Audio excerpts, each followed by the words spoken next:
Live news, खबर तो पक्की है। बीपीएससी मुद्दा नहीं है, मुद्दा है देश का पेपर क्वेश्चन लीक आउट। आज बीपीएससी है, कल सिपाही था, परसों क्लर्क था, तरसों मेडिकल था।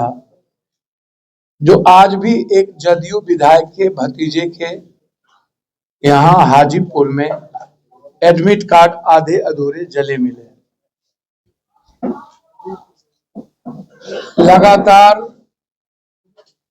जो भी पेपर क्वेश्चन लीक आउट हो रहा है, संजीव हो या कोई अन्य, सारे माफियाओं का रिश्ता किसी न किसी बड़े नेताओं के परिवार और नेताओं से। उनकी पत्नी का फोटो, सत्ता के कई ऐसे विधायक, ऐसे लोग जिनका तस्वीर इन माफियाओं के साथ इन्वॉल्व है। तो बीपीएससी मुद्दा नहीं है, बीपीएससी का एक हिस्सा, एक पार्ट है। मुद्दा है कि हर परिस्थिति में हम लोग जो हर तरह के एग्जामिनेशन में भविष्य के बच्चों की जिंदगी को खत्म करने की तैयारी और पेपर का लीक आउट होना, इसमें बिना सरकार के, बिना पदाधिकारी के, बिना सिस्टम के ये नहीं हो सकता है। इसीलिए हम राष्ट्रीय अध्यक्ष चंद्रशेखर रावत जी, ओवैसी जी ने, बेनीवाल जी ने ये निर्णय लिया है कि सदन को किसी भी कीमत पर 31 मार्च से जो खुलेगा उसमें हम लोग नहीं चलने देंगे। एक व्यापक चर्चा सदन में हम लोग चाहेंगे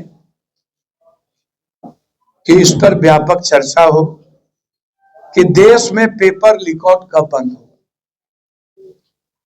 जो एसटी, एससी, ईबीसी, ओबीसी या मिडिल क्लास किसी भी जाति के बच्चे बच्चियां हैं, जो आर्थिक रूप से कमजोर हैं, गाय, माल, बकरी, जेवर, खेत बेच करके अपने बच्चे और बच्ची को पढ़ाते हैं, ना कभी पूरा नहीं होगा। जिसके पास 1.5 करोड़ 2 करोड़ रुपया नहीं है, क्या वो डीएसपी नहीं बनेंगे? जिसके पास 3 करोड़ रुपया नहीं है, 4 करोड़, क्या वो आईएएस नहीं बनेंगे? जिसके पास 50 लाख रुपया नहीं है, क्या वो इंजीनियर नहीं बनेंगे? जिसके पास 1 करोड़ रुपया नहीं है, क्या वो आईआईटी नहीं बनेंगे, आईटीआई नहीं करेंगे?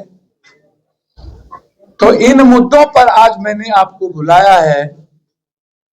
बीपीएससी का 4 लाख बच्चे का जो मुद्दा है, जिसको राजनीतिक व्यक्तियों ने और बच्चों की बीपीएससी एग्जामिनेशन के बच्चों के नेतृत्व करने वाले, चाहे वो कोचिंग माफिया हो, चाहे कोई दलाल टाइप का आदमी जो पैसे पर बिका हो, उन लोगों ने बीपीएससी आंदोलन को कमजोर कर दिया और खत्म कर दिया। और मैं शुरू से कह रहा हूं कि हम लोगों का कोई मतलब, मेरा, हम लोगों का, हमारे मित्र का बच्चों के भविष्य से राजनीति का पहले भी हम लोग जब भी एक होके लड़े हैं, तो उससे मदद का नियोजित शिक्षक, यूपीएससी, बीपीएससी, एसएससी से राजनीति का कोई संबंध। बिहार बंद हम लोगों ने की, रेल चक्का जाम हुआ, लगातार हम लोग कार्यक्रम को कर रहे हैं। विपक्ष की एक पार्टी धारा को छोड़ करके लगभग माले, कांग्रेस भी लगातार सीपीआई, सीपीएम के छात्र यूनियन संगठन, युवा काम कर रही। हम विधायक दल के नेता शकील साहब से भी आग्रह किए थे, माले के भी साथियों से आग्रह किए थे कि लड़ाई को बिल्कुल बिना बैनर के हम सबको मजबूती से लड़ने की जरूरत है। और हमने कहा था कि इस लड़ाई को हम लोग लेके बढ़े। अब ये लड़ाई बीपीएससी तक नहीं सीमित है, अब ये लड़ाई भारत के प्रश्न पत्र लीक से संबंधित है। इसी संदर्भ में हमारे लॉयर साहब ने, भारती जी ने, भैया 90 के पहले के दशक से आज तक जिन लोगों को कभी किसी बच्चों के भविष्य की चिंता या आंदोलन नहीं थे,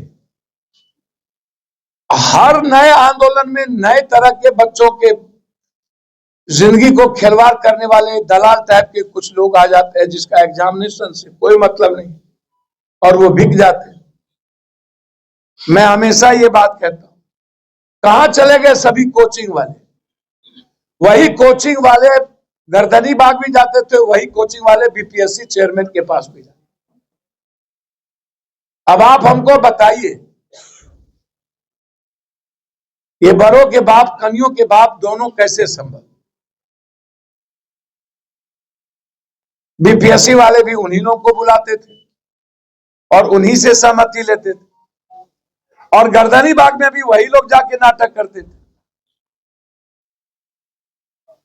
और जो नए सत्याग्रही बने, मुझे तो आश्चर्य होता है कभी कभी इस बात को लेकर के।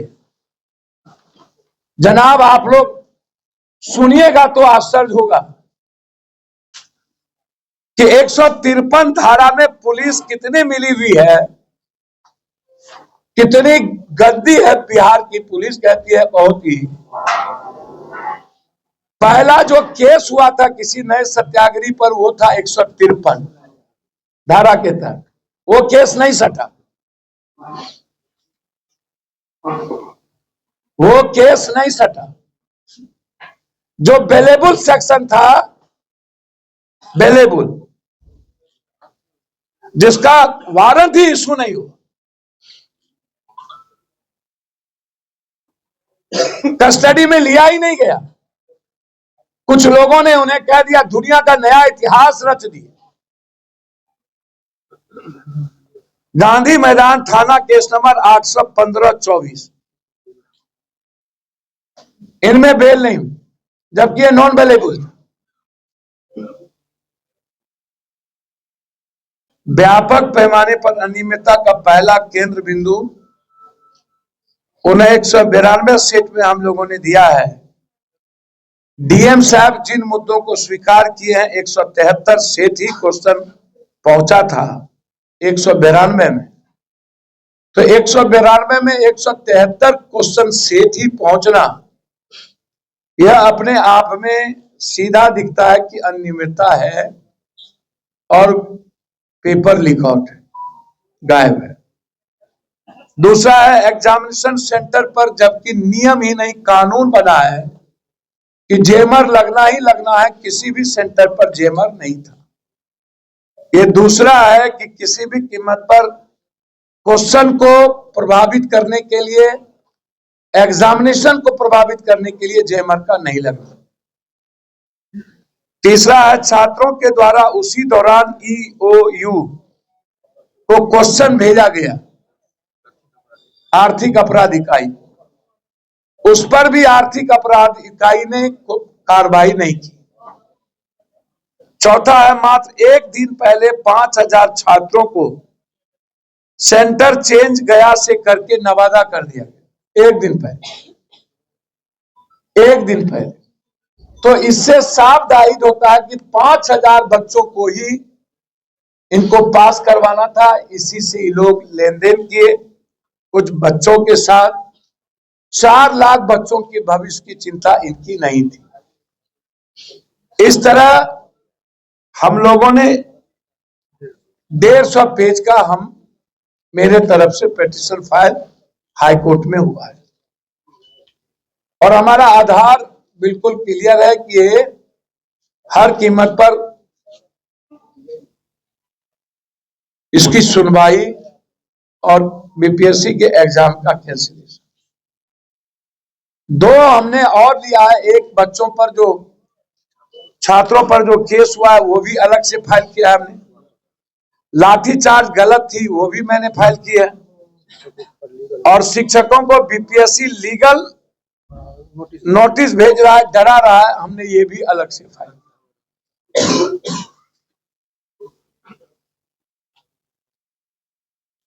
एक केस हमने अलग फाइल किया जिसमें एग्जामिनेशन कैंसिलेशन का है।